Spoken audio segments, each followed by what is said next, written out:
ମାଆଙ୍କର ଆଖିର ଲୁହ ମୋତି ସାଥିରେ ସମାନ ହେଇଥାଏ। ବାପାଙ୍କର ଆଖିର ଲୁହ ରକ୍ତ ସାଥିରେ ସମାନ ହେଇଥାଏ। କାହିଁକି ଜାଣିଛନ୍ତି?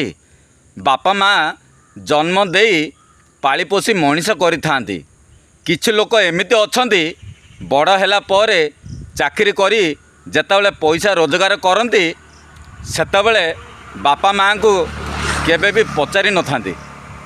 ବାପା ମାଆଙ୍କ ମନରେ ଦୁଃଖ ଦେଇଥାନ୍ତି। ଯଦି ମା କିଛି କହୁଛନ୍ତି ମାଆଙ୍କ ମୁହଁରେ ଜବାବ ଦେଉଛନ୍ତି, ଯଦି ବାପା କିଛି କହୁଛନ୍ତି ବାପାଙ୍କ ମୁହଁରେ ଜବାବ ଦେଉଛନ୍ତି। ସେଥିପାଇଁ ମାଆଙ୍କୁ କିଛି କହିଦେଲେ ମାଆଙ୍କ ଆଖିରୁ ଯେଉଁ ଲୁହଟି ଝରେ ସେ ଲୁହ ମୋତି ସାଥିରେ ସମାନ ହେଇଥାଏ। କିନ୍ତୁ ବାପାଙ୍କ ମୁହଁରେ ଯେତେବେଳେ ଜବାବ ଦିଅନ୍ତି, ବାପାଙ୍କ ଆଖିରୁ ଯେତେବେଳେ ଲୁହ ଝରେ ସେ ଲୁହ ରକ୍ତ ସାଥିରେ ସମାନ ହେଇଥାଏ। କିନ୍ତୁ ଆପଣ ବାପା ମାଆଙ୍କୁ ଦୁଃଖ ଦେଇ କେବେ ବି ଆଗକୁ ବଢ଼ିପାରିବେ ନାହିଁ। Thank you.